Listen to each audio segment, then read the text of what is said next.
Welcome back to Bayou Wild. We're here with our friend, of course, Chef John Folse at White Oak Estate and Gardens.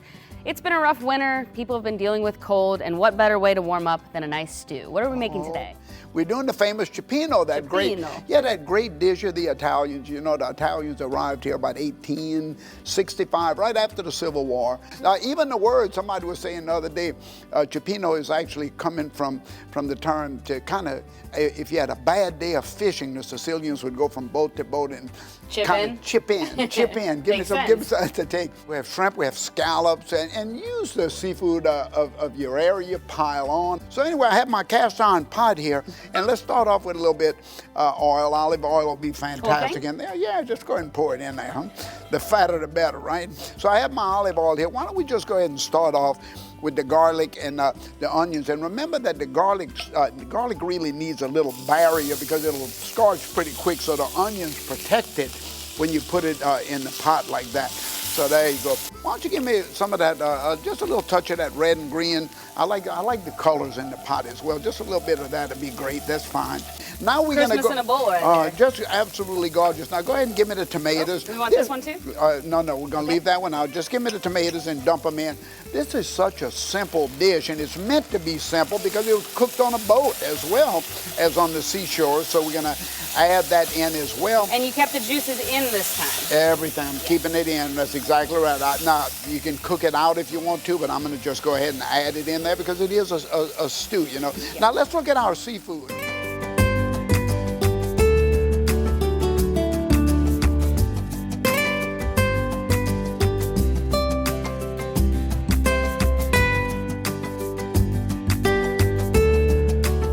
Fishing was good today. Yes, it was a good bounty on this day here. Fishing was good today. So anyway, so we'll let this cook a little bit.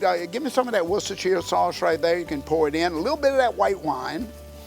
Let that go as well. A little bit of that nice white wine in there. Just pour a little bit in here. One for there, one for me. There you go. That's perfect right there. Now that's your sauce, that's your gravy. We're just going to let this sit here and simmer for a little while. We can season with a little bit of those red pepper flakes in here. You can throw them all in there. And of course, salt, pepper, all of those kind of wonderful things will be good. A little parsley you can throw in. Now I would let this just kind of sit here and simmer for a little while.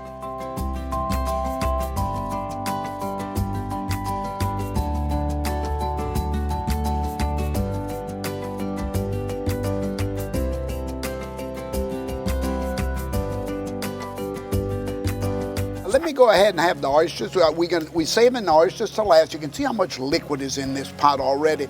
We're going to add the oysters because we don't want to overcook it. The calamari next. Again, you don't want to overcook this. You just want to warm it up and let it just kind of cook in that juice for a second. It won't season itself, so we're going to add, remember, a lot of salt in the seafood. Pepper, and garlic. Little pepper and garlic in there like that. And something you mentioned that's very important that I probably would have messed up had you not said it. There's a lot of liquid in the seafood, so you don't add the stock first like you would for different dishes. That's exactly right. That's just in case you need it.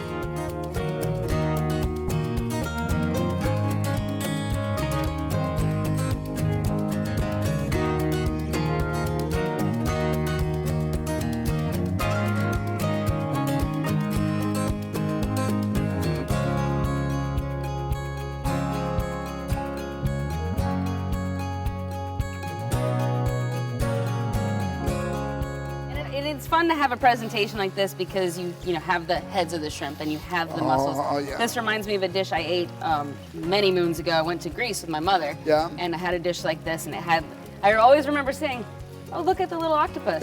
They're still whole." Well, you know the thing about it, just like Greece, surrounded by water, fishing off of the land, the bounty of the sea, and what's different about that in Louisiana? Very little, Very right? little. It's all, so really a great dish, and all of the seafoods are available, even if they're out-of-state type seafood, they're available at some of your big box stores. So don't be ashamed to buy seafood once in a while. Absolutely buy it, especially if it says Louisiana. There you go, Cioppino. Cioppino.